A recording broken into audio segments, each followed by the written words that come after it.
back to Cooking with Legs. Today I'm doing tortellini soup. I love this thing. I stole this recipe from my mom, basically. She does almost this exact same thing, only she uses all chicken broth. She doesn't use any cream and she doesn't use any flour or roux. But I added the cream and the roux to it to kind of thicken it up. It's very cold up here in Ohio, and it was very nice and hot down in New Orleans. And this is a great summer soup if you take out the cream and the roux, and a great winter soup if you add that back in.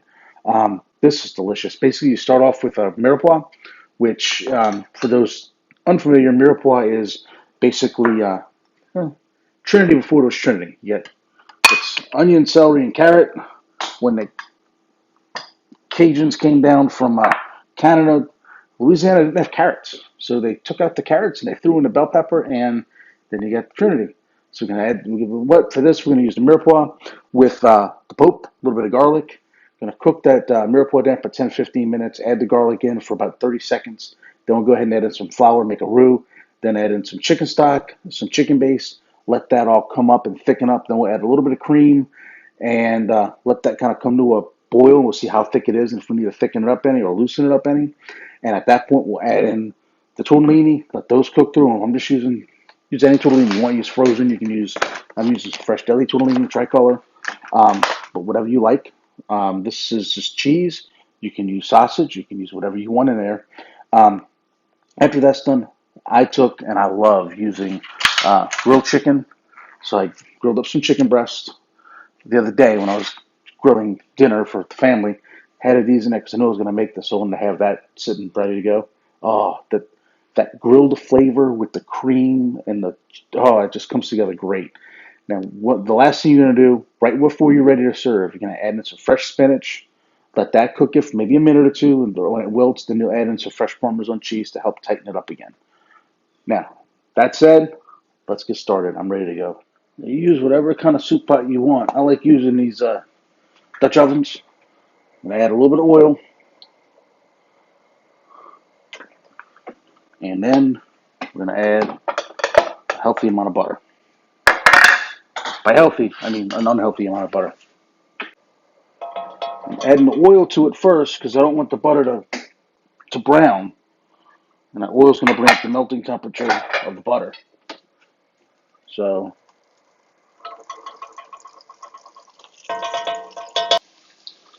to that we'll add the onion,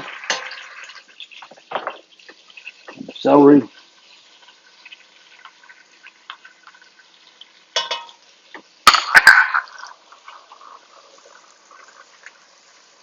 let that cook down a little bit before I add the carrot in. I want the carrot to hold on to a little bit more of its texture than just getting soft. I want these to get nice and soft. With some crushed red pepper, some salt, pepper, and garlic powder.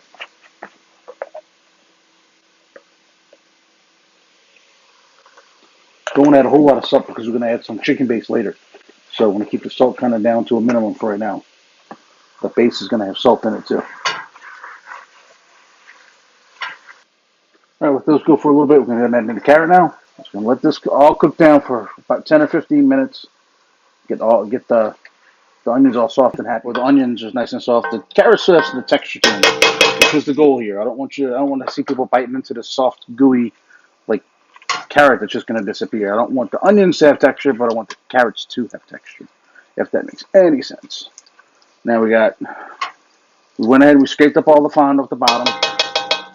Just a little bit more to get up. You don't want to give up all this good stuff at the bottom whenever you're doing any kind of thing, especially a soup. That's all free flavor. I'm going to add some garlic to this. I'm just going to cook that for about 30 seconds, then we're going to add the flour in. Just so you can, once you can smell the garlic, it's kind of where you want it to be. And then add, you don't want to add a whole lot, maybe 1 or 2 tablespoons. You just want to work that in so you can't smell it anymore. So you're smelling for garlic and you're smelling for this to stop smelling. You just want to make a quick blonde roux. Once that's kind of incorporated, you're going to add in some chicken stock. And I like using the whisk one, make sure all that flour gets broken up and doesn't get lumpy in there.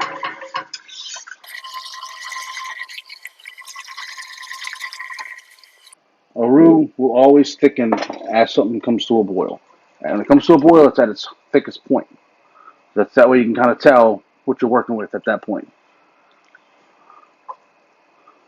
But the texture of gumbo is about what I'm looking for. We just coat the back of a spoon thick. When we add the cream to it, it's going to thicken up even more. All right, this is about as thick as it's going to get right now. While this is still boiling, I'm going to add in some chicken base. You can add bouillon cubes if you want. I like using the base because it has a lot less salt in it. Just going to work that in real well.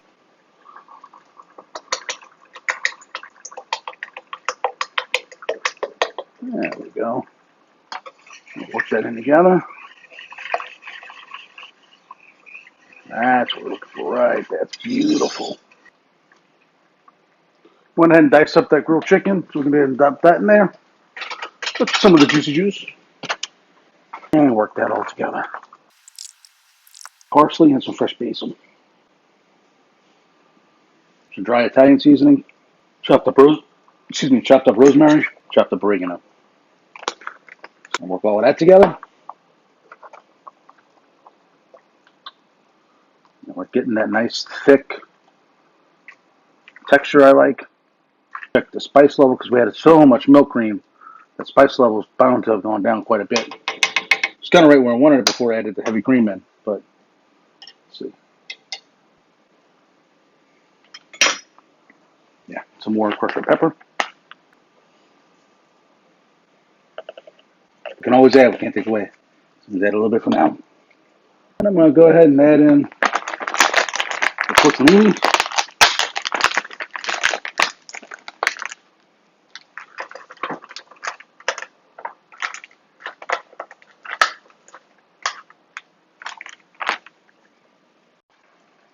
All right, so we had this on a low simmer. Okay, so we had this on a low simmer for about 20 or 30 minutes maybe. And not necessary, just something I like to do. Make sure all the flavors kind of come together. But now, about 10 minutes before serving, or 5 minutes before serving, so I'm going to take the spinach and put all of that in there.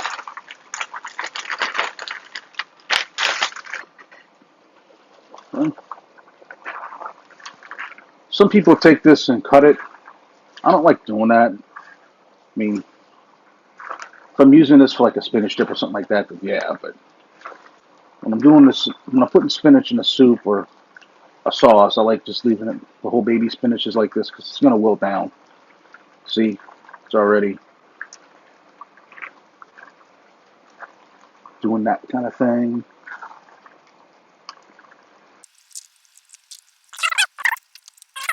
Mixture of 50-50, half Parmesan, half Asiago, freshly grated cheese, and use the freshly grated for stuff like this because the stuff in the can will not melt right. We're just going to take this a little bit. And I saved some to put on individual bowls, but I just want to pull this together, put this in there and pull it together just like this.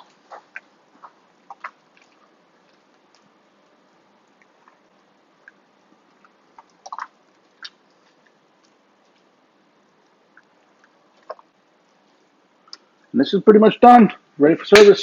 We'll show you what it looks like in the bowl. Some of that fresh Parmesan and Asiago on top.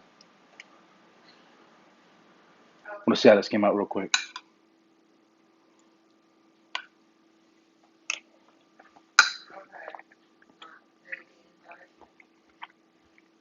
Perfect.